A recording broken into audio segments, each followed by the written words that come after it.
UP का बाहुबली विधायक मुख्तार अंसारी बुधवार की सुबह यूपी के बांदा जेल में शिफ्ट कर दिया गया।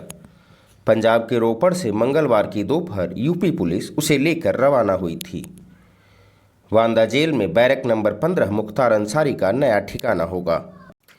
मुख्तार अंसारी को लेकर यूपी पुलिस की टीम दोपहर 2:07 पर पंजाब के रोपड़ से रवाना हुई थी।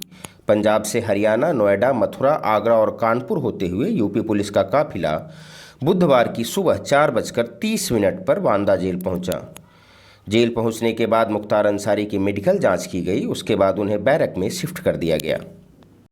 बता दें कि बांदा जिला जेल के बैरक नंबर 15 को सीसीटीवी कैमरों से कवर किया गया है और सुरक्षा भी बढ़ा दी गई है। कोरोना की दूसरी लहर ने देश में सारे रिकॉर्ड ध्वस्त कर दिए हैं। मंगलवार को भारत में कोरोना के रिकॉर्ड 1,15,000 मामले सामने आए। रविवार के बाद यह दूसरा मौका है जब एक दिन में 1 लाख से अधिक मरीज मिले हैं। अब देश में कोरोना के एक्टिव मरीजों की संख्या 8,38,000 हो गई है। कोरोना से पिछले 24 घंटे में 630 लोगों की जान गई है। महाराष्ट्र में 297, पंजाब में 61, छत्तीसगढ़ में 53 और कर्नाटक में 39 मरीजों की मौत हुई है। महाराष्ट्र में मंगलवार को कोरोना वायरस के 55,000 से अधिक मामले सामने आए। वहीं कर्नाटक में 6,105, यूपी में 5,895 और केरल में 3,502 मरीज मिले हैं। देश की राजधानी दिल्ली में 5100 नए मामले सामने आए हैं।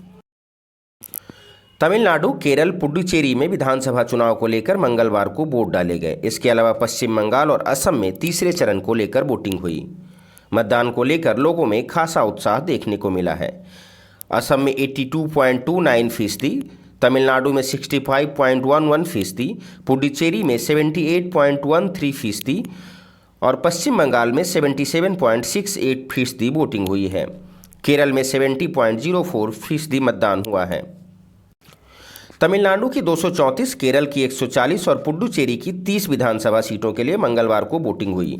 इसके अलावा पश्चिम बंगाल की 3 जिलों की 31 और असम में 40 सीटों पर वोट डाले गए। छिटपुट घटनाओं को छोड़कर मतदान शांतिपूर्ण रहा।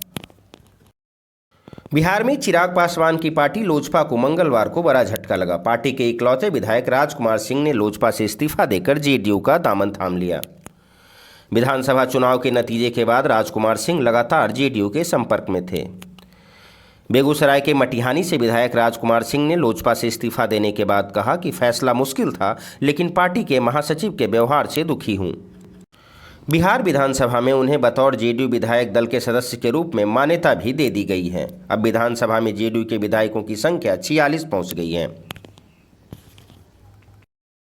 राजकुमार सिंह ने जेडीयू की सदस्यता ग्रहण करने के बाद एक अन्य मार्ग जाकर मुख्यमंत्री नीतीश कुमार से मुलाकात की। बांग्लादेश की लेखिका तस्लीमा नसरीन के इंग्लैंड के ऑलराउंडर और चेन्नई सुपर किंग्स के खिलाड़ी मोइन अली को लेकर की गई टिप्पणी पर हंगामा मचा है। इंग्लैंड के तेज गेंदबाज जोफ्रा आर्चर ने तस्लीमा नसरीन पर तीखा हमला बोला है। जोफ्रा आर्चर ने ट्वीट कर कहा कि क्या तुम ठीक हो? मुझे नहीं लगता कि तुम ठीक हो। आर्चर ने इसके बाद एक और ट्वीट किया। इसमें उसने तस्लीमा नसरीन के उस ट्वीट पर रिप्लाई किया जिसमें उन्होंने कहा कि यह सिर्फ एक मजाक था। आर्चर ने जवाब देते हुए लिखा, मजाक कोई नहीं हंस रहा है, तुम खुद भी नहीं। तुम बस इतना कर सकती हो, अपने उस ट्वीट को डिलीट करो। बता दें कि सोमवार को तस्लीमा नसरीन ने ट्वीट कर कहा था कि अगर मोइन अली क्रिकेट से न जुड़े होते तो सीरिया जाकर आतंकी संगठन ISIS में शामिल हो जाते। इस ट्वीट पर बवाल मचा है।